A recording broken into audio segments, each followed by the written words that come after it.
All right. Dylan is muted. Hello there, all you bucket heads, and welcome to all you Corellian scumrats. This is another episode of Under the Helmet podcast. If you like what you see here today, don't forget to like, comment, share, and subscribe. Also, don't forget, join our Discord. Follow us on Instagram, because guess what? We're posting on Instagram again, and we are always dropping fire memes in the Discord. I was just telling a story the other day about how I was picking up a Stormbreaker from my college mail office, and it was a very funny interaction. So if you want to read about that, got to join that Discord. All links, of course, will be in the description. Eli, how you doing tonight? I'm doing pretty good. I have belly full of Nerf stick, and my pocketbook's feeling a little heavier from my Sabacc tournament earlier tonight. So I'm doing pretty good. I think we should celebrate that by playing a nice song. Oh yeah. Oh, what do you have? What do you have queued up for us? Just get ready. Also, this is transformative content right here. We are very much transforming the content. We are not stealing. We are giving full credit to the people. So YouTube, remember that. If you're a YouTube censor watching this for any reason, hi. We are transforming this content. We are not stealing it.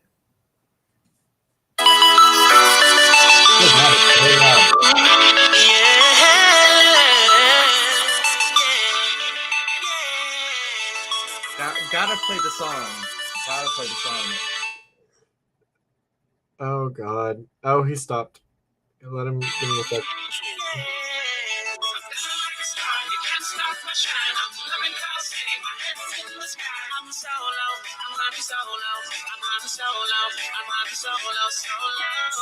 Yeah, I'm feeling good tonight. Finally feeling free and it feels so right. Oh, time to do the things I like. Gonna see a princess, everything's alright. Oh, no job but an answer to. Ain't a picture in the palace. Gotta pull out the DO44 while we do it. Oh God, I should have gotten mine.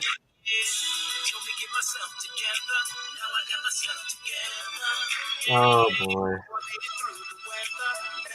I knew you were gonna play it at some point. Because we have to.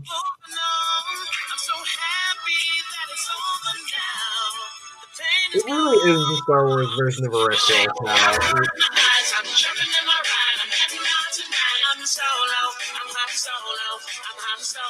Oh God, he's got to put diapers out. Okay, I need to drink water, but stay hydrated. All right, I think that's enough of that. I think that is enough of that. The bit is. I was wondering how long you were gonna let that bit go. I'll play the whole song if that's what it takes. Oh God. Okay. But yes, so tonight, if you have not told by the title and the fact that I just played that song, we are talking about Solo, a Star Wars story. Arguably my favorite Star Wars movie, one of Star Wars' underrated gems that people didn't pay attention to because it was the thing directly following The Last Jedi, and well, we know how divisive that was to the fan base. People were still busy pooping and peeing and crying and soiling their shorts. We're within 5 minutes of the video starting. I didn't say anything bad. I said they soiled their shorts. That's not a bad thing. I know. I just didn't know how far you were gonna go. I've heard you go off. All right. So I kind of want to tell my Solo story. So okay, when this movie came out, I was working 40 hours a week, also going to summer school. So my money was very limited, and I could only see two movies that summer, and there were three big ones that came out that I wanted to see. Okay. Avengers: Infinity War, Deadpool 2, and Solo. And again, this was post Last Jedi, so I was very much down the pipeline of the less savory types of the fandom, we'll say, the geeks and gamers, nerd channel types. So I skipped this movie not because of some like high-minded boycott of like I'm gonna show Disney after The Last Jedi. I didn't watch the movie because I couldn't afford it. So I was like, okay, I'll just wait till later. And then I never really got around to it. Kind of skipped out on it. Had seen like clips of it, but never the whole thing. And then one night, my parents were out of town, and I saw the movie on Netflix. And I said, I never saw this Netflix one. for a while. I'm gonna watch it. So I watched it. And I will remember posting on, I think on like my Snapchat story at the time, I was just like, wow, I really slept on this movie. It is one of the most fun Star Wars movies you will ever see. And I think that is the best way to describe this movie. It's fun. Absolutely. It is a fun time. From start to finish, it is just a fun movie. Mm-hmm. But yeah, so that's kind of my Solo story and how it kind of came to be. And honestly, Han's look in this movie, I want to cosplay it so bad. I've got almost everything. I just need the jacket. I was gonna say you can find a good amount of that stuff fairly cheap, because I know I'm currently saving for the jacket. It is on Amazon. It's like $150 right now. Ain't cheap. Well, I want a good one. So, well, obviously. Because obviously, you know me, I will wear it out in public. I don't care. Oh, absolutely. I wear my Cassian Andor jacket is my it was my usual fit, about mid-fall to early winter. That jacket. But now that I got my Ghostbusters one, those two are competing. It's really just kind of a matter of which mood am I in. But this movie, I feel like everybody's got a different Solo story. With the sequels, it's a lot of the same stuff for everybody, but weirdly enough, Solo occupies such a niche spot in the fandom. Everybody's got a Solo story, and they're all different. Me personally, I saw it the second I could. I was just on the edge of my seat the entire time. Weirdly enough, I didn't recognize it was Darth Maul at the end, because it had been a while since I had seen Clone Wars, and I was kind of off my game. So I was like, who's the Sabacc? And then a buddy of mine was like, my guy. And then, he goes like, and I'm like, oh my God. So, yeah. Duel of the Fates intensifies in the background. So yeah. I want to talk about this movie in particular, and I want to bring up a comment that Callahan said. I realized how many references there are in this movie. Oh my God, yeah. I want to talk about that more than anything, because I have kind of an interesting take on this movie versus Rogue One. I mean, they're the only Star Wars story movies we currently have. I hope Disney does more. I also hope Disney does Solo too. Yes, but I really want to talk about the references in Solo versus the references in Rogue One. So one of the things that when this movie came out, it caught a lot of flack for was the very on the nose references. And I mean, this movie, I love it to death, but it can very much be described as Han's very long, very fun weekend. Yeah.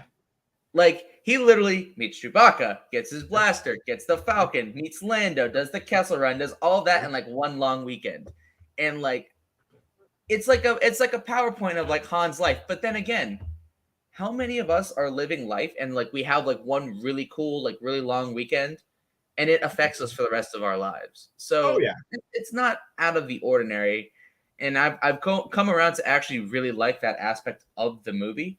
Also, the scene with the DL-44 where Beckett passes it to him, I just like that scene. I think that scene is so cool. I have a personal favorite scene, but we'll get there. We'll get there. Absolutely. And I think the difference between this movie and Rogue One is that the fan service in this movie matters. It affects the plot in a way that, in Rogue One, the fan service is kind of does less for the plot. Yeah. So, good example of this is I'll say Han getting his last name versus a scene on Jeddah where you see Dr. Ezevan and Ponda Baba. Yeah. I'm not going to lie. That is one of my least favorite scenes in Rogue One. Really? Because it really has no point of being there. Also, it completely kind of screws up the lore. Like, so basically... Oh, shoot, because Rogue One happens all of like 15 minutes before... Exactly. So, like, Dr. Ezevan and Ponda Baba are like, oh my god, we were just on a planet that got fucking nuked. It's been under 10 minutes. Let's go have a drink. Let's go to Mos Eisley Cantina and harass Farm Boy Twinks. Yep. But yeah, I'm not a big fan of that. And of course they thought he doesn't like you. You best watch yourself. You know, like, okay, that's fan service. That's like, think of it like a really like a mediocre cake. Like, I still enjoy it. It's still cake. Yeah. Cake is still cake. But cake is still cake, but it's like, man, this cake could have been better. Like, I'm underwhelmed by the cake. Versus in Solo, it has meaning because, you know, he shows up like, okay, I have no people, Han, Solo. And it's actually really funny. Like, I think it's hilarious. And one of the things that I wish was explored more in Star Wars canon is the fact that Han's last name is just kind of like a farce. Yeah. Like, it would have been really funny if Han took Leia's last name. I wish he did. Like, for while they're married, because, I mean, Leia takes Han's last name, and she's Leia Organa Solo. This happened. Yeah. I think it happens in canon and in Legends, if I'm not mistaken. I think so. But I think it's, yeah, I know it happens in Legends. I'm pretty sure it happens in canon as well. But what I would appreciate is that Han, I have no people, takes the name of his new people, the Organas. I think that would have been really interesting. Yeah. Also, there's a really great comic. I think it's the Rise of Kylo Ren? I think it is, where he goes to Snoke after destroying Luke's Jedi Academy, and he actually talks about his name, of how he comes from a fake name of Obi-Wan Kenobi, and the Han's name that he kind of was just given at a whim, and how that kind of affects him, where he was like, you know, my whole identity is a lie. I've never had, I was named after a great Jedi who, means nothing to me. I've never met Ben Kenobi, and also Solo's a fake name. Like, I don't know. I think it would have been super interesting to kind of explore that in the sequels, but we'll get there. We'll talk about the sequels. It's September. We'll do sequels September. Potentially. Potentially. We have a couple things that'll come together for that. Also, Cal, I know you're looking for your Endor Han stuff. I found a quality Endor Han duster. The bad news is $325. Only? Yes, only $325. God. Laughs and broke. That's what looking for cosplay pieces will do to you. It's only $325. Yeah. Laughs in the fact that I was not just complaining about the Solo jacket being like $150. Yeah. I will say, Han Solo's wardrobe never misses. His wardrobe never misses, but also, like, cosplaying Han Solo, it is an expensive hobby because everybody knows he's like, oh, you're going for Han Solo. Oh yeah, we're gonna make you pay for that one, buddy boy. Mm-hmm. It's like, can't I just Han Solo, any Imperial Trooper kit whatsoever, and Darth fucking Vader. Oh, Darth Vader's incredibly expensive. Oh, well, my goodness. So, like, maybe a savings investment. Send me the link. Hey, send them the link. But I'm getting them the link. There's one thing I want to see kind of explored more in canon, and it's explored a little bit in, like, his own comic, but the Calrissian Chronicles. This movie introduces that idea, and I absolutely love that Lando is going around the galaxy basically with, like, a diary. He's got a fucking podcast. Exactly. He's just like me, for real. I love Lando in this movie. Also, I remember when they first announced that Donald Glover, a.k.a. Childish Gambino, one of my personal favorite rappers, would be in this movie, I got very excited. Mm-hmm. I Also, love you Child want Cameo. you want to talk about Lando's just like me? Look at these capes. Look at. So. Mm. Yes, the Lando series would be excellent as the Calrissian Chronicles. We haven't heard anything about that in ages, but yeah. I like to think that like to this day, like till the era of like the sequels, Mm-hmm. that Lando still does the Calrissian Chronicles. Ah, that'd be delightful. Because you just imagine, just imagine the Calrissian Chronicles episode after Bespin in Empire Strikes Back. Hello there. Welcome back to another episode of the Calrissian Chronicles. Today, I'm going to talk about how I just screwed over Han. Chewie tried to kill me, and I lost all of Cloud City. So, I guess you could say that deal was getting worse all the time. Am I right? Yeah. You just hear him like start going from laughing to crying as he's talking about it. Also, another thing, when Han got this ship, he got my cape closet, and he got rid of all the capes. Han, do better, my friend. I forgot about that. You'll see this one day, and when you do, just know I'm upset about the cape closet. Wait, no, you have to consider, like, when Lando loses his ship in that final scene, he lost his fucking house. I know.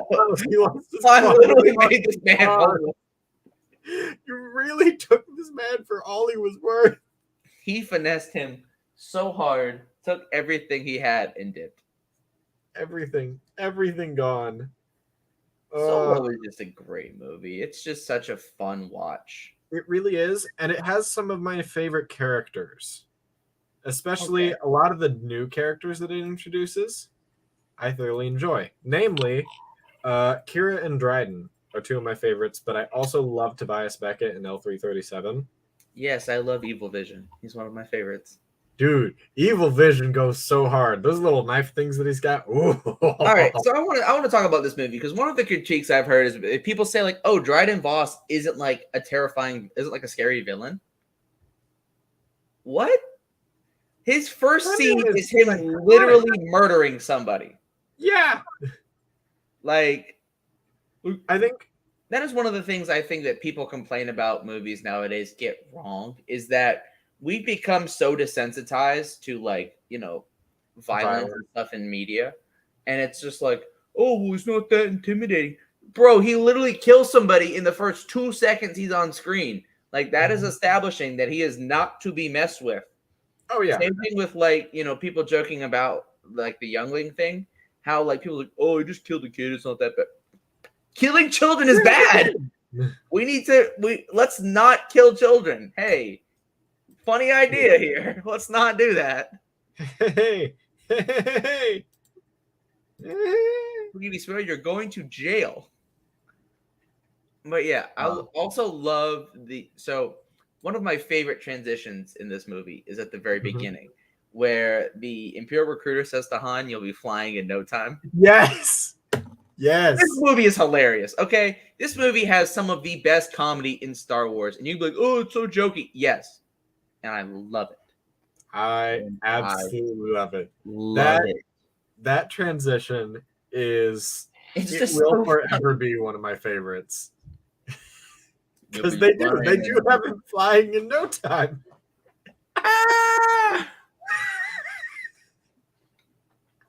Also, the Battle of Mimban is rough. It's really cool to see though, because we really don't see that side. Like we hadn't seen trench warfare in Star Wars since Empire, and seeing it again was just really cool. Because I also love the scene of Han just like being absolutely incredibly based, where like the Imperial officers like, we're here to invade their home and install a puppet government loyal to the Empire, and Han's like, it's their home, we're the invaders. Hello, base Solo? He knows what's up. He knows what's up. And that's all I'll say about that. But yeah, and then also let's talk about Kira, because she was a little controversial at first when she was first introduced. People were like, oh, we're really gonna give Han another love interest that isn't Leia. Like, yes, have you ever only had one love interest in your life? Ha ha, ha, no maidens. Okay, and yet they didn't complain when it happened in Legends, because the exact same thing happened in Legends. Oh yeah, duh, There were obviously. 3 books of it. Obviously, well, here's the problem. Well, Have Legends you introduced, considered like, the 3 or fact 4 that of this them. movie was made by Disney and Disney bad? Have you considered that? Have you? Because if you consider that, it makes the sense. Because Disney is bad, because they do bad things, and they take childhood and they just ruin it. They ruined my childhood with this movie that childhood me would have loved. Also, I want to talk about Alden Ehrenreich as Han, because when this movie came out, this man had the weight of the world on his shoulders. He really did. And not to mention, he got the approval of Harrison Ford. Mm-hmm. Well, Harrison Ford doesn't want Han Solo. Harrison Ford does not give a shit about Han Solo. It's hilarious. No. I think that was pretty easy to get. I have to say, the one downside to this movie is that there wasn't a Harrison Ford cameo. I think that'd be the one. If I could change one thing about this movie, and even if it is like the most hammy fan service, like dog shit scene, I would have loved to see like an old Han Solo in this movie. No, he wanted Han to die in Empire. He didn't want him to die in A New Hope. He wanted him to die in Empire. I think they had him put in Carbonite because they weren't sure if Harrison was going to come back for Return of the Jedi. They did. Because they offered him a shitload of cash. George Lucas said, Harrison, have you ever considered money? Also, it's not that kind of movie. It's not a sad movie. We changed the name from Revenge of the Jedi to Return of the Jedi. So you can't die, Harrison. Well, yeah, because originally Luke was going to put on Vader's helmet at the end and be like, now I am Vader. Which would have been really stupid. It would have been, huh, what is happening? I like the ending they went with, because the Luke putting on Vader's helmet would have been stupid. And it would have come out of nowhere. Yeah. Because that whole movie is about Luke's like, oh, is he gonna go to the dark side? No. He's been on the light side the whole time. He knew he was on the light side the whole time. You seen those boots? No Darksider would wear those Chanel boots. No. Sheesh. Out here slaying. But yeah, so I love Kira in this movie. I also love her in the Crimson Reign comics. So War of the Bounty Hunters, Crimson Reign, and there is another one called. There's another new comic series out right now that I haven't had a chance to look into, but I just love the comics with Kira in them. I hope to see her character on screen again, because she's just amazing. I honestly thought she was going to show up in Book of Boba Fett, and I thought that would have been really cool. But that's neither here nor there. We got Cad Bane, which is probably better in my opinion. But we didn't get. Oh, I was gonna say, but we didn't get Clone Wars flashbacks, but we did. We got Order 66 in Book of Boba. Oops.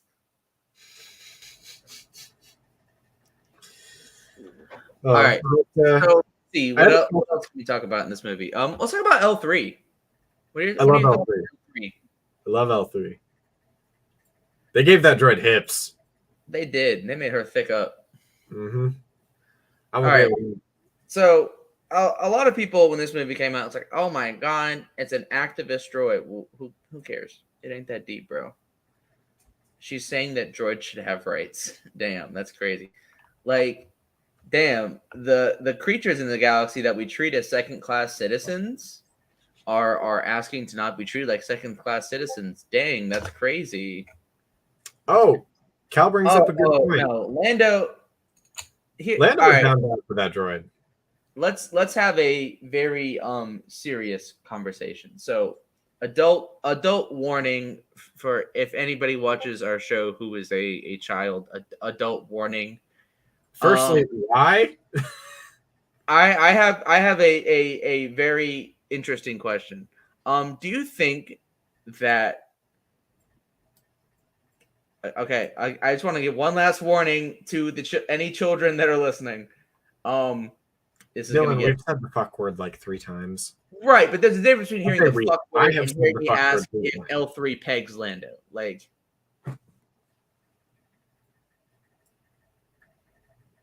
Okay, that was not where I expected you to take the. I mean, let's be real here. Okay, so we know that Lando is canonically pansexual from this movie. They confirmed that. Yeah, They confirmed that, which includes droids. exactly. I think, It's okay. It's okay. and L3 seems like a very, we'll say L3 seems like a top. L3 doesn't seem like a switch to me. L3 seems like a top. Oh yeah. And even if they're a switch, they. Why are we talking about this on the show? Hey, we're asking the real questions. We are asking the real questions. I just didn't expect you to be the one to bring them up. Gotta ask the important ones. All right. Fair enough. This will be the thing. So like going from 0 to 100 like that. I did. Yeah. Yes, he did. Did not expect it. Shout out to anybody watching after the fact that was like, I wonder what Dylan's gonna say. That oh. Okay. Let's be real here. The sarcophagus for truth. Oh, especially after that She-Hulk episode last week too. Oh, I was living rent free in that sarcophagus. God, that's just us for the entirety of She-Hulk. Let's be honest. We'll talk about She-Hulk. We'll talk about She-Hulk on Thursday. We'll talk about She-Hulk on Thursday. But yeah, so I just like Solo. I think it's a great movie. I think it's a lot of fun. I love Beckett. I think he's a great character. I love that in this movie, Han does in fact shoot first. And Beckett's like, that's smart because I would have done it. Yeah. So like the final lesson scene, I always really enjoyed. Oh yeah, that's a very good point, Gabby. Gabby, believe it or not, this is a thought that just came up today. As you were right as we were going on the show. This is the fun of joining the live show because you can see the cogs moving in my brain and things happen in real time. And Beckett. Oh yes. Oh yeah. Let's talk about that. Beckett kills it's confirmed in this movie that not only did Beckett kill Aura Singh, he pushed her. But Aura Singh had a bounty out on Lando. Yeah. Which means that someone likely caught his sneaky ass cheating. I mean, let's be real, like, obviously. I mean, some street kid from Corellia catches him. No, Gabby, it is true. I did in fact just think of that. Now, I can confirm that I did just think of that. It is just a question that I had that came up, and I was like, this might be fun to share on my podcast. We've never claimed to be family friendly, but that's fair. God, now that makes me wonder what would happen if we actually did an Under the Helmet After Dark episode. Oh gosh, we would all be living in the sarcophagus. It'd get really tight in there. Yeah. I don't know. Charlie and I were talking one day and we brought that up. I can only imagine. Anyway, but yes, Aura Singh is dead by the time of Solo. Oh, if there's a Solo 2, what would I want to see? Oh, I would definitely want to see more of Crimson Dawn. Yeah, I agree with that. I'd want to see Crimson Dawn. I'd love to see Maul and Kira together. Yes. I feel like this is an era of Maul's life that is very little explored very little because so Maul's at the top, he's running Crimson Dawn, and then all of a sudden he just disappears. Yeah. Like So this movie takes place 10 years before New Hope. Yep. Which I believe he dies 5 years later in Rebels. So a lot goes down in 5 years. Yeah. And we don't really see any of that. The most we've seen of Crimson Dawn Well, in 5 or any 6, sort of 5 or 6 years. visual media, like video and whatnot, is the fact that Dryden Voss showed up, cameoed in the Clone Wars season 7. I would love to see how long Dryden has worked with Maul, because if he's worked, because Solo takes place in the timeline 10 years before New Hope, which is also it takes place the same year as Obi-Wan Kenobi. Yeah. Oh. Yeah, it does. Same year. I forgot about that. Huh. Okay. That's interesting. Admittedly, when I made Kavaro's timeline, it's based around Solo. Like whenever anybody asks me, I'm like, it happened. He's like however many years old at the time of Solo. Not at the time of New Hope, at the time of Solo, because that's when his life kind of kicks off as well. I think that's when Hondo picks him up for his pirate crew. I want to say, if I'm not mistaken, in this movie, Han is early 20s. I think so. Because I think, how many years is he away from Corellia? I think it's is it 5 years? Is it? I'm not really sure. I think, in my mind, the beginning of the movie takes place when he's like 17, 18. In my he's mind. 19 to 22 in Solo. During the whole long part? Yeah.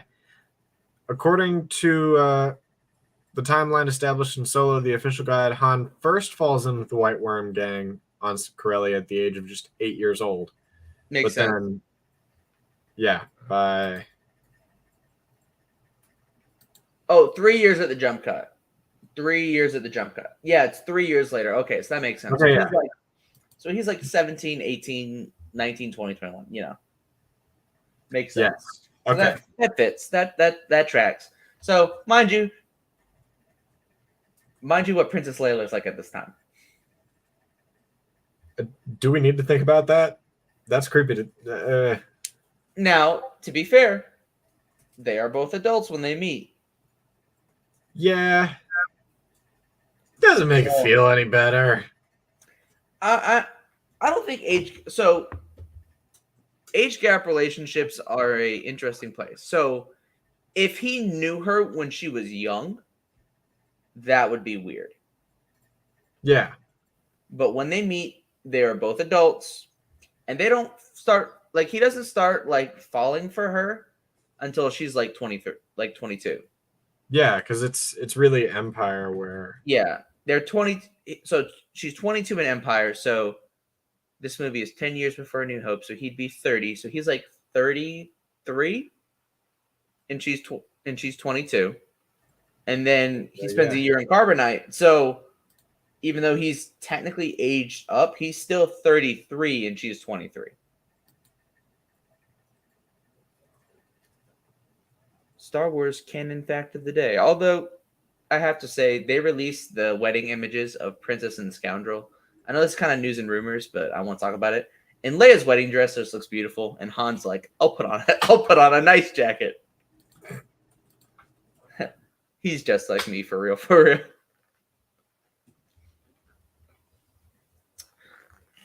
Like I said, they're both adults when they meet. So, I mean, there's plenty of people who are happily married to people that are younger than them.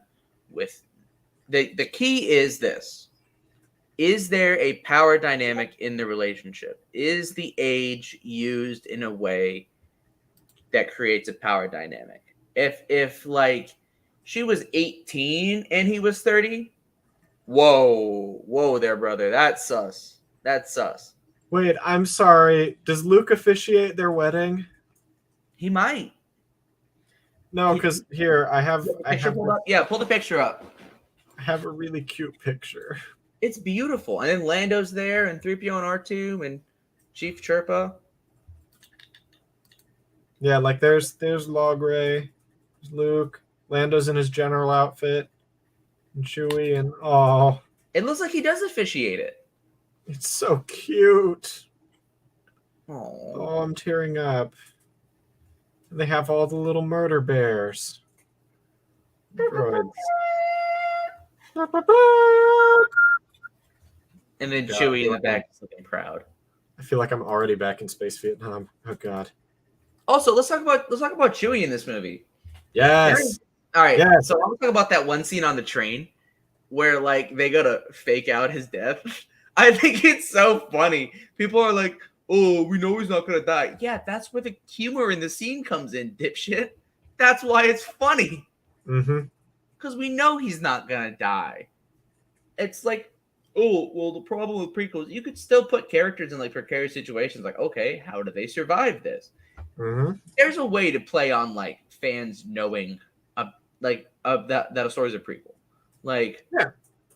just because it's a prequel doesn't mean it's inherently bad. Like, sure, there are certain characters that you can't touch, but the tension is introduced, number one, through the characters that are new that you don't see. Number two, you can see them in precarious situations and go, okay, well, how do they survive?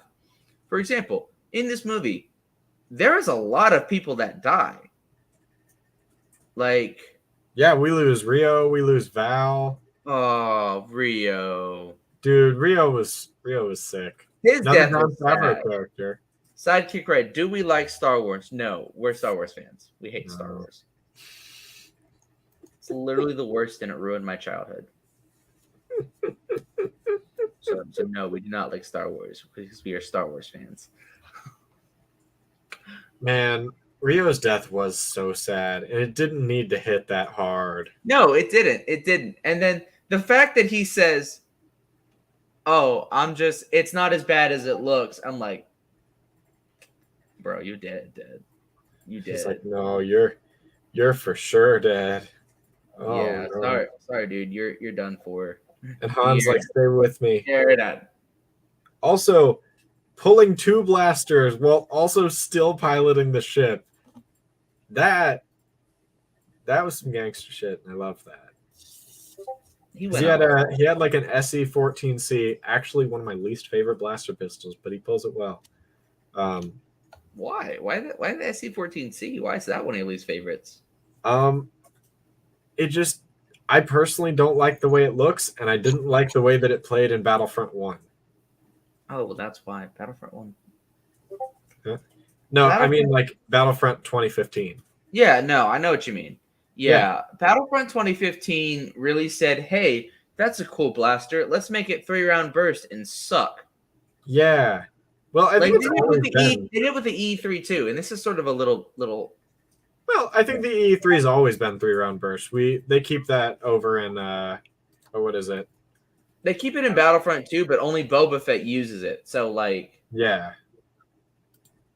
that's a little different. But no, like the E3, like I don't like it being a 3-round burst. Like in an Empire Strikes Back, it's not 3-round burst. It's fair. Also, it has a different sound in Book of Boba Fett, but in Book of Boba Fett, it's not 3-round burst. It's only 3-round burst in the games. I don't understand why they decided 3-round burst. Now, granted, we've only seen it in any EA property. For whatever reason, they've decided it's 3-round burst. And then there's the EE4. Oh, God, that terrifying weapon from the 2015 Battlefront. God, I don't... What's that one? It was essentially like a sawn-off E3 that fired in like a... Is that the scatter gun? Not the scatter gun, but the scatter gun did. Oh no, I know what you're talking about. It shoots like a shotgun. Kind of. Yeah, I love running E4. Yeah, EE4 annoyed me to no end. I don't think there was a single blaster in that game that I hated more than. No, this is a rant time. Throw it up there. I don't think there was a single blaster in there in that entire game that I hated more than the EE4, because the amount of times that thing shot my ass. Oh my God. Ugh. Me smiling as somebody that ran the E4. Yeah, well, I was running the TL50 heavy repeater, so cringe. Huh? Cringe. What was that? I It was said either cringe, that bro. or TTL 50 is cringe. it was either that or the K16 Briar pistol. But you know, Oh, bro, you really brought the Rogue One DLC. You bought the DLC for the game. no, that was Death Star. Those are both Death Star weapons. Oh yeah, whatever. Yeah. True. I will say, Death Star I added one of my understand, favorite game modes, the that pistol being you French get from Run. the Hut contract, the pistol that Kanan uses. Yeah, wait, what was that one? That wasn't the X8 Night Sniper, because that came with the that's Lando Lando. DLC. I ran that pistol because that one was pretty good. I would run that, or I would run the. Is that one Greedo's pistol? No, Greedos is a different one. The one that it's the one that Kanan uses. It's I can't remember what it is off the top. DL18 or DL11. Wait, Is it? no, Is it? no, I think it's the DL18. It's either BL18 or BL17 or something like that. Or I would run DL44 and just get absolutely smoked because the rate of fire was terrible. Yeah. No, it's the DL18. I absolutely love this pistol. That's probably my favorite. That's my favorite pistol to run. I would run E3 every now and then, but I would just get killed. Yeah, here it is. That the one you're thinking of? Yep. Yeah. So Lando, or not Lando, Kanan uses that, and then I think that's the one that Luke uses in Empire. No, Luke runs a DL44 in Empire. He does? Okay. Oh, then no. There's a random skiff guard. Yeah, the skiff guard uses it. Lando uses it to, or Han uses it to shoot the Sarlacc's tentacle. Yes. No, there's a little higher. Yeah, the difference between this is a New Hope / Return of the Jedi DL44. The Empire Strikes Back one had a shorter scope. It had like a stockier one. In addition to that, Luke's blaster that he has during the ceremony in A New Hope was a Defender sporting blaster that Leia uses. Yep. The more you know. The more you know. Because we see it in the promo images. Yep. Man, the DL18 is... God, it's just such a pretty blaster. I always wanted to... I was big into, like, taking my airsoft guns and then modding them into Star Wars weapons. I always wanted to have a DL18. Sorry to everybody I just mugged. Hey, welcome to this episode about Solo the Star Wars Story. Here we talk about blasters. Yep. Look, man. Everybody's seen the movie. Why do you hate We've that? touched on a lot of the major points. One thing we haven't touched on. One thing I wanted to bring up. Kira. What about her? So at the end of the movie, we see her essentially she takes Dryden Voss's place. And she's now got, the power of Crimson Dawn backing her. Mm-hmm. I have to ask, do you think she was playing the long con and was trying to get there from the beginning? Do you think that she was using, this job as a stepping stone to try and get Dryden's spot? So one of the things that the Crimson Reign comics make, the comics with Kira in it, make abundantly clear is that she is a survivor and she's an opportunist. Okay. If she sees an opportunity, she's going to take it. And she's going to do what is going to benefit her in the long run. And she's honest, too. That's the scary thing, is that she is incredibly honest about what she does and why she does it. Like, for example... that's arguably more terrifying than somebody's going to lie to your face. Well, for example, she steals Han Solo's body in carbonite from Boba Fett. And, got to read War of the Bounty Hunters. It's great. But basically... some of its issues, not all. She holds an auction where she invites the Hutts, the Empire, the Rebels, everybody. Like, she invites everybody to come just so they will argue and like, just to flex, like, hey, Crimson Dawn, we still got it, baby. I mean, she literally, like, so without getting too heavy into spoilers, she basically squares up with Darth Vader to the point where, like, obviously Vader kicks her ass because he's Darth Vader, but he even comments like, "Okay, you've got some skill, but I have the Force." And those are some nice moves you got there. It's too bad I can just. Yeah, great moves. I've got hacks. But yeah, there's a scene afterwards where Vader is talking to Palpatine about Kira, and they are actually able to deduce that she was trained by Darth Maul. Huh. Because basically they're having a conversation where, they're going back and forth and talking about, he's like, okay, well, they used Teräs Käsi, and he was like, oh, is it one of Dooku's, like, assistants? He's like, no, she doesn't fight like Dooku. She fights like Maul. Interesting.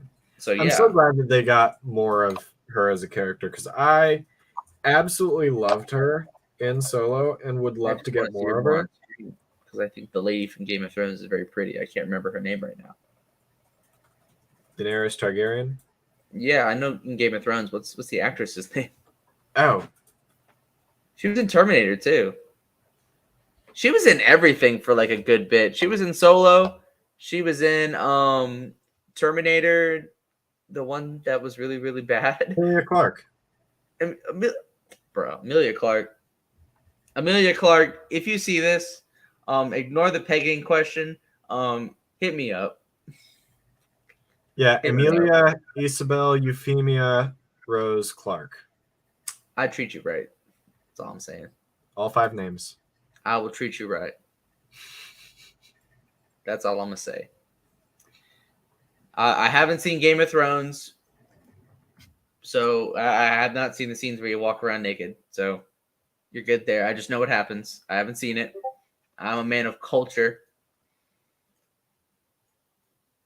Also, I also know that if you're gonna watch like a movie, where am I going with this? I'm flirting with somebody who's never gonna see this video. But Emilia Clarke, all I'm saying is, I'm sorry I remembered your name. I was just enamored by your beauty. It just couldn't, It's hard to remember somebody's name when you're so busy just admiring the absolute beauty that one holds.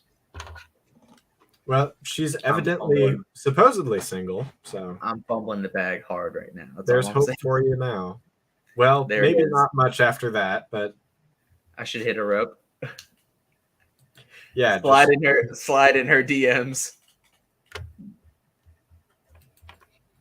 Just like, dang, Han left you solo. Let me treat you right.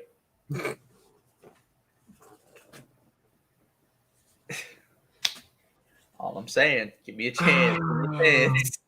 Oh.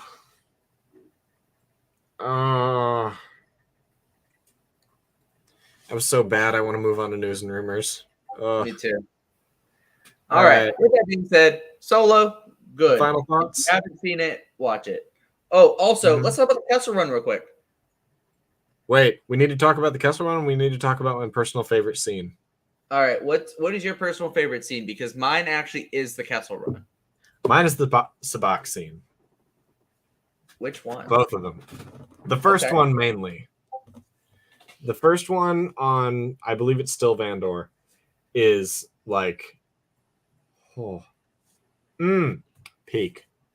I love that. Absolutely love it.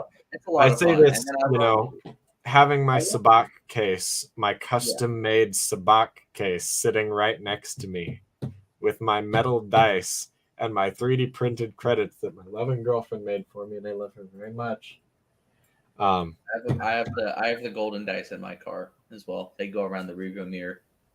I cannot wait for the day when we finally have an Under the Helmet Sabacc tournament. Get everybody together. I do hope all of you are planning to be in costume, because I am. Of course. But yeah, that is my favorite scene. And then you said you wanted to talk about the Kessel Run? Just very briefly. I thought it was really cool. It was a really fun scene. And I love it's the perfect mix of tension and the whole, I also love the fact that Han literally just shoots the escape pod out and uses it as a missile. Yep. Because I thought that, because one of the things when this movie was coming out where people saw the promos of the Falcon, they're like, why does it have a thing at the front? That's not like that. And then, like, the movie explains why, and they're like, well, that was dumb. Okay, well, it explains it. What the fuck did you want? Like I referred to Sidekick Red's comment earlier. No, we do not like Star Wars because we are Star Wars fans. Nobody hates Star Wars more than a Star Wars fan. Like, if you tell somebody, hey, I like Star Wars, and they don't like Star Wars, they're like, oh, I don't really like Star Wars. And you're like, okay, cool. But, like, if you tell a Star Wars fan, hey, I like Star Wars, they're gonna be one of two people. They're either gonna be like, oh, cool, let's talk about what we like. Or they'll just be like, yeah, I like Star Wars, but, Disney ruined it. And to them, I say, I no longer like Star Wars. Leave me alone. But you're wearing a Star Wars shirt. I'll rip it off. Un-Star Wars fans myself. So are you aware of the differences between Legends and canon with the Kessel Run? I feel like I've talked about this actually a lot on the show before because it's one of my favorite. It's one of the few things from Legends that I thoroughly enjoy. That being said, I love the canon version too. All right, I want to talk about that, but I want to talk about the 12 parsecs bit in particular. It definitely addresses that. I love how the only person who says that it was 12 parsecs was Han. Yeah. Everyone else just kind of like, And Han's like, that was 12. He's like, I just did the Kessel Run under 12 parsecs. And everyone's like, yeah, whatever. He's like, it is if you round down. Exactly. Which in my mind, it's like 12.4. And he's like, I round down, so it counts. Yep. Better yet, it's 12.7 and he rounds down anyways. As he should. Yeah. Yeah, Finn says 14, Chewie says 13. The numbers change wildly. Which would back up why Han says that it's 12 because isn't 14 the standard for the Kessel Run? No, 20.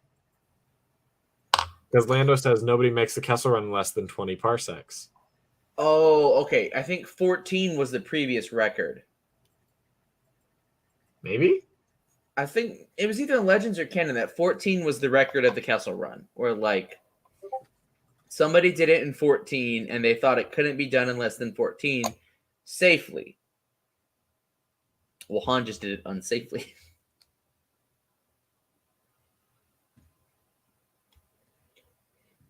But yeah, what's the difference between canon and Legends on the Kessel Run? I'm not 100% familiar with the Legends version.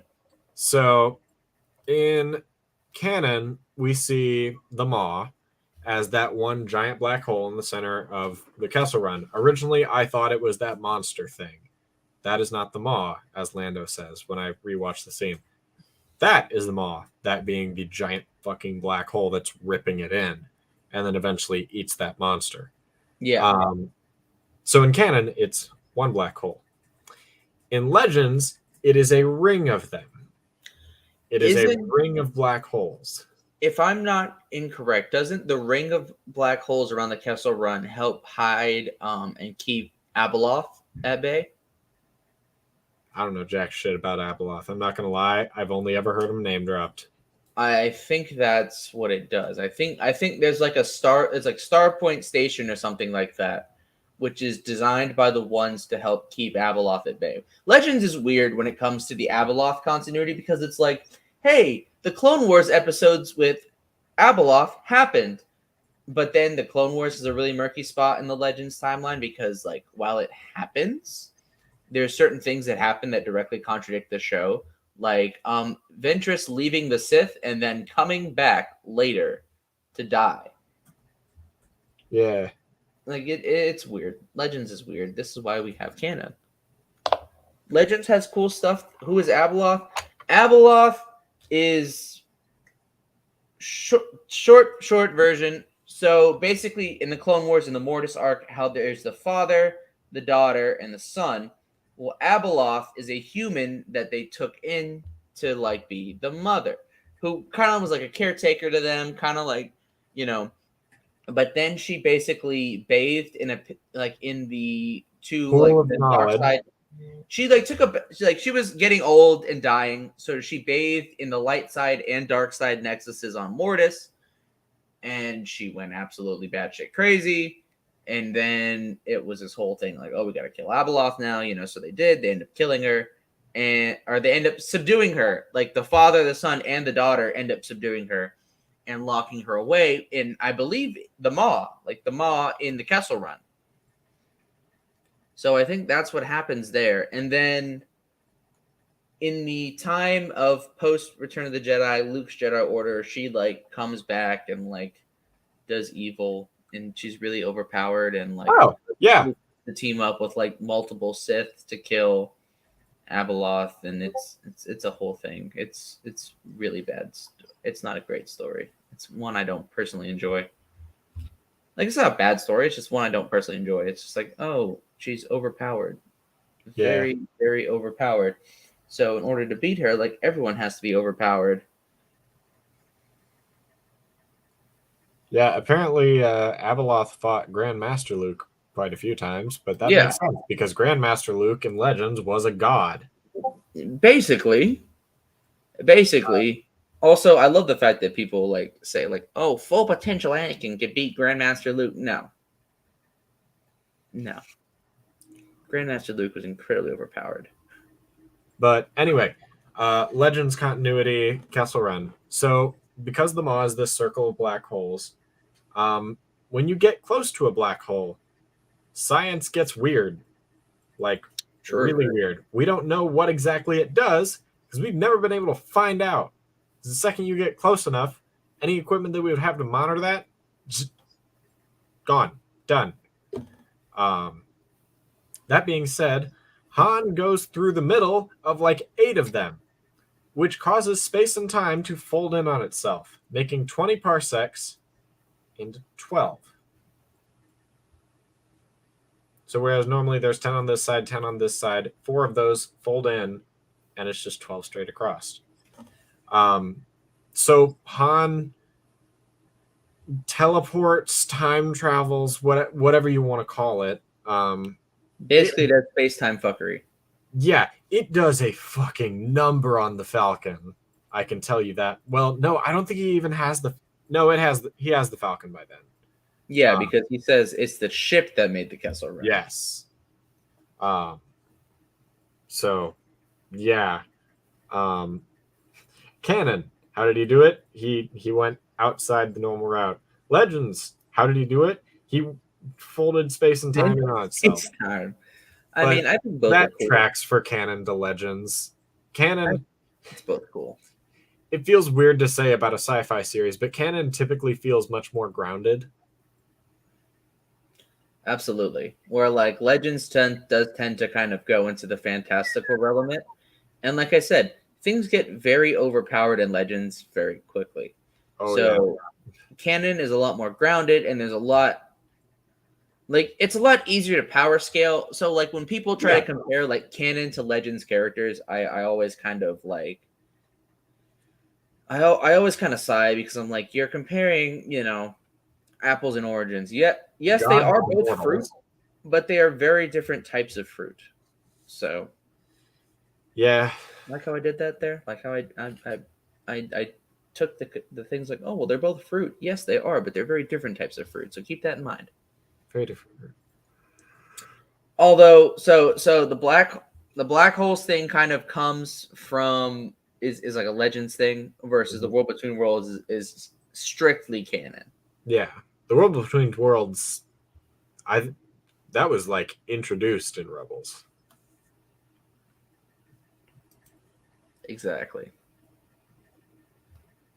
So, which I love. I love it. I enjoy the World Between Worlds. Me too. But yeah, you want to get into news and rumors real quick? Yeah, I got a couple things.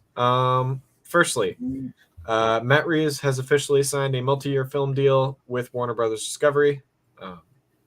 It's Batman stuff. We all know it's Batman stuff. Yay, the Batman 7. Yay. Via StarWars.com, Star Wars Jedi Battle Scars, a new novel from Del Rey written by Sam Maggs, finds Order 66 survivor Cal Kestis leading the Mantis crew on an adventure set between the critically acclaimed Star Wars Jedi Fallen Order and the highly anticipated Star Wars Jedi Survivor. I am very excited for that book. That is a day one pickup for me. Cool. I'm just calling it. I'm March calling it right 7th, now. I'm very excited. 2023. I'm very excited. And it comes out before Jedi Survivor, too. It does, which means I have to read the entire thing before Jedi Survivor. Well, I don't have a gaming console, so I can do that. Well, I do, so have fun. Anyway. We should do like a stream of it. That'd be really fun. I will probably be streaming it on my Twitch channel. Also, go check out Eli's Twitch channel because we'll be streaming on there really soon. It's not up yet. But well, we have a Twitch channel too, so follow us on Twitch. That's a fair point. There, but I weirdly enough have potentially positive news about The Flash. I don't know if I feel very positive about it, but I think I know what it is, but go ahead. Yeah. Apparently The Flash scored the highest screening scores in DCEU history. Which means absolutely nothing to me because test audiences are quite often wrong about movies. Remember, test audiences were like, hey, Batman v Superman, Dawn of Justice, very cool. Let's release it. And that movie is certified dog water. Yeah. Also, Justice League exists, and that one scored very high with test audiences too. So I take it with a grain of salt what the test audiences say because I don't really care. It ain't that deep, bro. Also, I just want to say, I also saw something that said Ezra Miller apologized to the Warner Bros. Execs about being an absolute menace to society.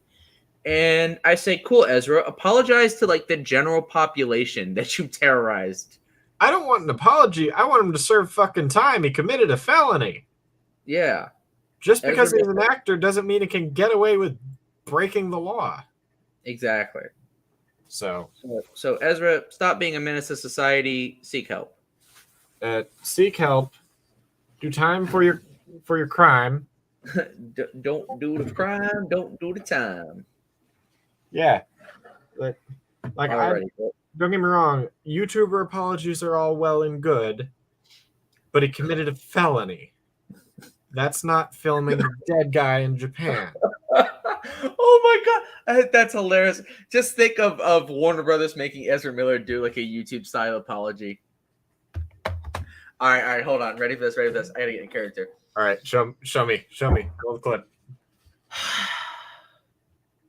Hey guys, it's me, Ezra Miller. As many of you have noticed, I've kind of been on demon time lately. More fake tears.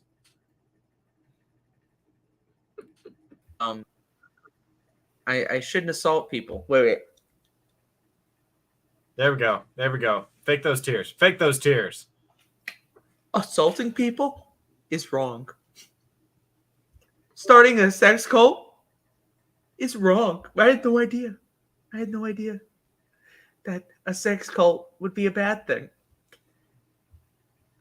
Kidnapping children and taking them across state lines is bad. And I want to apologize. Well, in order to take responsibility for my actions, I will be taking time and stepping away to reflect and to do probably less crimes. And then he just gets like speed blitzed away, and the face of Eobard Thawne appears. It was me, Barry. I'm the one who hired Ezra Miller to be an absolute menace to society. Just so he would tank your solo movie and it'll never get made. Because I hate you, Barry. Reverse Flash transcends reality. Just to crash Ezra Miller's apology video. It was me, Barry. Next bit of news. Apparently, so spoilers for She-Hulk episode 1 if you haven't seen it yet. They do address whether Captain America is a virgin or not. Wait, we've seen episode 1. Yeah. Talk about episode 1. Apparently that was something, the driving force behind that was Kevin Feige. Kevin Feige really wanted to address that. Kevin really said, I'm tired of y'all complaining about Cap getting no bitches. He really did, though. Oh my god, that's hilarious. I have some other interesting news. Apparently, Marvel canceled an open world Iron Man game from the studio behind Just Cause around 2012. Oh, okay. Well, they were kind of. It would have been weird. I think that might have been a good move on their part.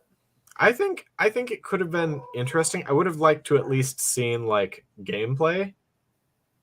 You know, like it's one of those things where I would have liked to have seen something.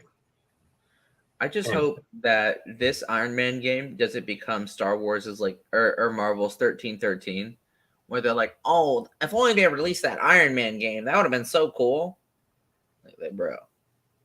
I would have liked to have seen 1313. Like the gameplay that we saw of it. People that constantly complain about it and are like, oh my god, we could have had something really cool here. Yeah, and we didn't get it. Cope harder. I think it would have been nice to have seen them like once Disney picked it up, because they really could have like taken that story, tweak what they needed to, and rolled with it. Oh yeah, it would have been great. It would have been great to see. I mean, you gotta think, it's not over.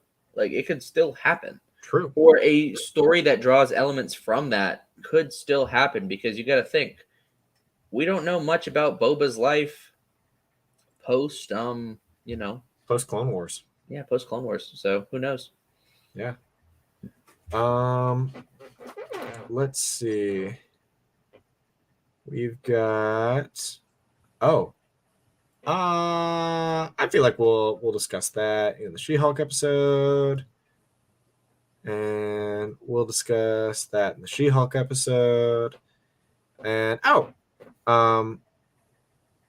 we have news from Harry Styles about the Eternals.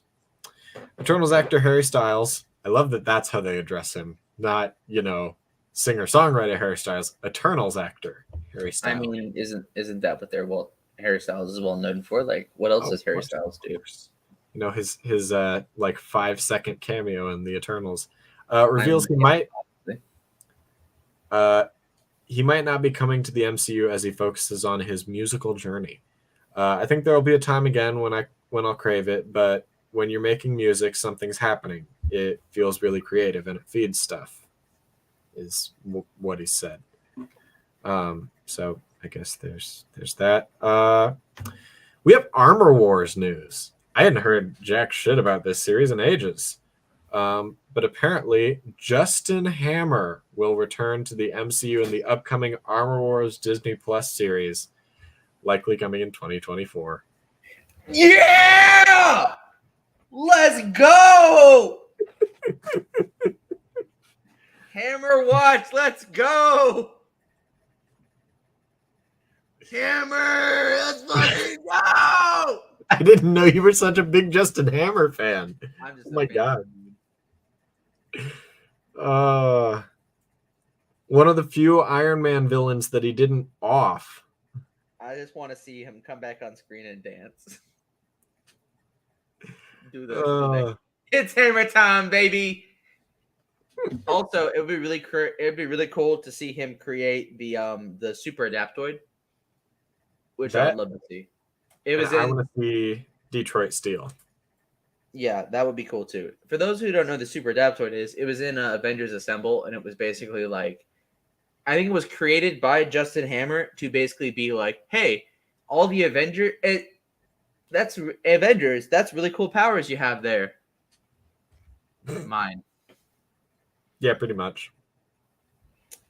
It's your standard mirror villain where, oh, I take the hero's powers and I use it against them, but I don't use it right because I'm not the hero. Oh yeah, like the Super Adaptoid and the Skrull and Taskmaster and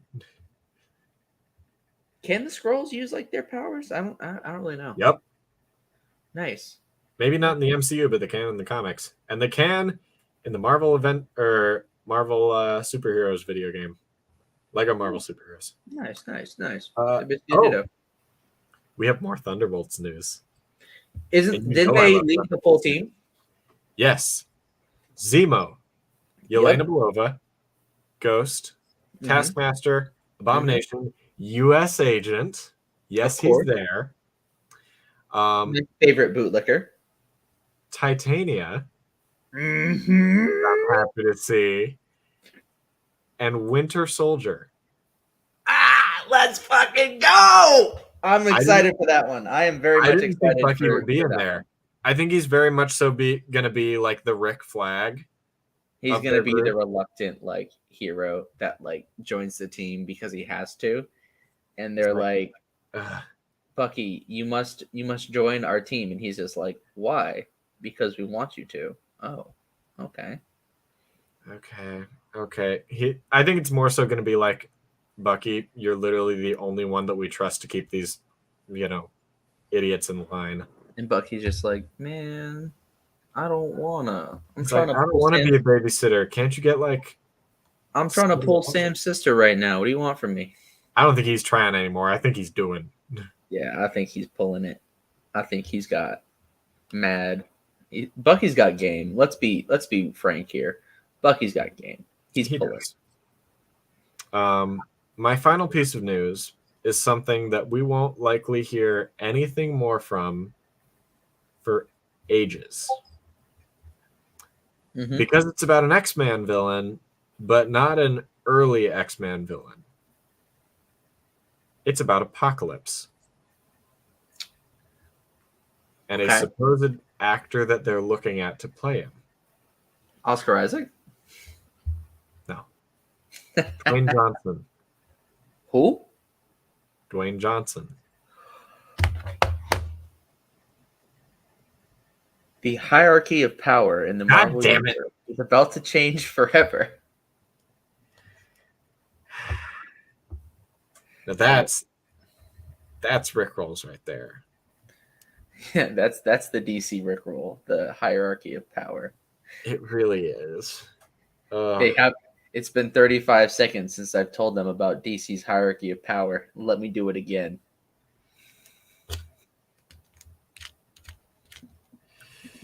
But anyway. I hope you're having a great day. Would you like to talk about our Lord and Savior, the hierarchy of power in the DC universe? Oh my God. Because it's about to change forever. I ever tell you about the time that I was still working at I was working in a mall. I won't disclose the store, but anyone close to me knows what store it was. And I'm working retail in a mall. I have to stay out on the floor. And it was pretty often that Army recruiters would come in. I mean, for fuck's sake, I'm a skinny white guy. Of course they're going to come after me. Hey, kid, you want to pay for college? Yeah. That's how they do it. That's how they get you. That's how they get you. Not me, though. I don't want to die. Sorry, I'm not dying for oil. That and, I also had been through 3 years of marching band and didn't like getting yelled at then. I didn't want to see what the full version was like if I didn't enjoy the diet version. I did JRTC. Oh, boy. You were one of those kids. Yeah. Oh, God. In those days, if you'd have found your nearest boot and told me to lick it, I would have. I was gonna say we would have hated each other back in high school. My God! I would have been long tongue, just hogging on that boot. We would have hated each other back then. I was kind of a dick. I will tell it. You know what? I had redeeming qualities, but I was kind of a dick. Hey, I fully admit that. You know what? It's not about where you were then. It's about where you're at now. People change. Exactly. Both of us are very different people now than we were then. I might not look much different than I did then, but my hair is significantly longer. I had a buzz cut like half of high school. Oh, please. I had a buzz cut back in middle school. I had a bowl cut. Oh, I had a bowl cut for a while too. Yeah. Nowadays I can do this. Hey, so can I. Look at Suck mine. it, hog. It's like a 16-year-old hog me. But anyway, it wasn't the army recruiters that really got me. It was the Mormons. Oh God, that's arguably worse. Evidently, they were tired of having doors shut in their faces, so they went somewhere that they couldn't shut the doors, that being malls, and went to harass retail workers. That's terrible. Luckily, we came up with a system because the army recruiters came after me all the time. We're talking like this was a weekly occurrence. So we came up with what I dubbed the shoulder tap, which is where I would take 2 fingers and just tap my shoulders twice. And if somebody saw me do this, because I would just kind of do it and then wait a little while and then do it again, that meant get me the fuck out of here. They're here again.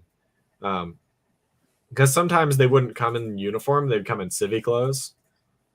Because when they came in uniform, my manager would throw them out. But if they came in civvy clothes, they'd be like, oh, we're just shopping. Yeah. Oh, we're just shopping. Do you have a minute to talk about did I ever tell you the tragedy? Lord and Savior, Jesus Christ of Latter-day Saints. Just imagine some like military recruiter coming in and be like, hey son, did I ever tell you the tragedy of not paying for oil? Hello, my name is Elder Skywalker.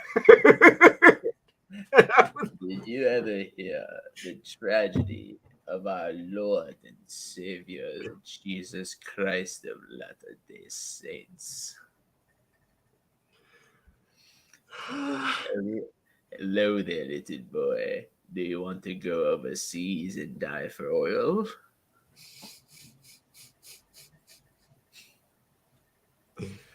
Oh boy.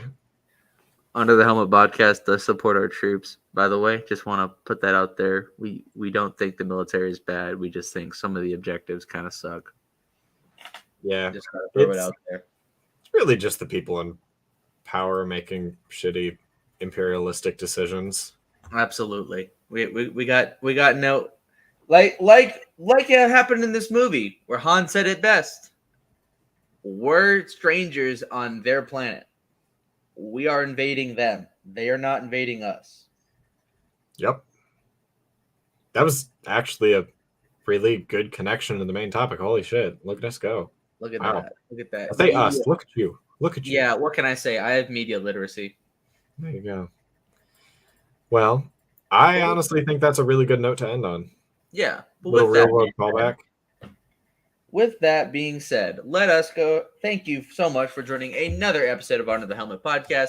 If you like what you saw here today, don't forget to like, comment, share, subscribe. If you think, hey, bashing the troops, not okay, leave a very angry comment below. I won't read it. If you leave a nice, happy comment, I'll definitely read it. So leave a nice, happy comment. We do our best to respond to comments on here as well. Absolutely. I say that having checked the YouTube all of twice. But I think Dylan does. I check the comments fairly frequently. I try to check like once a day. I check the comments on the Instagram posts, and I check the Discord all the time because I get bored at work. Like I said, join our Discord. Callahan and Hey, if you want to yell at us about our views on the military, come join the Discord and yell at us. So we can kick. Yeah, go do it there. If you're gonna do it anywhere, join the Discord to do it. Come yell at us on Discord. Leave an angry comment here, copy it, and then paste it in the Discord.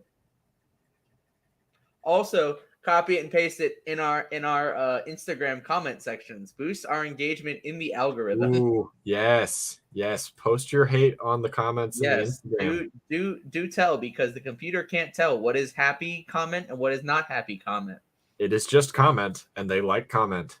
Exactly. You could also always just share that post with all your friends. Yeah, or save it for later to look at it and be mad at it again. Exactly. Because saving is the new liking. Exactly. Save it, share it, live, laugh, love it. Yep. Post it on your wall. Exactly. Print out a copy of it, put it on your refrigerator, and stare at it every morning. I feel like I need to print out a copy of one of our posts and just put it, like, it'll just be the screen cap it won't Print be out a cropped copy at all. Print So you'll out a get, like, copy here. I'll give you a really good, like, I'll look directly at the camera and just kind of like smile. Take a screenshot of that and then proceed to throw sharp objects at it on your dartboard. There you I go. don't care. There you go. If you see me in public, don't talk to me. Well, given that we tried to end the video about a minute ago, I think that's all we got. Thank you all once again for coming out to Under the Helmet. Stay healthy, stay safe. We love you very much. We will see you next time that we go Under the Helmet. Have a good night, and may the force be with you always. See you later.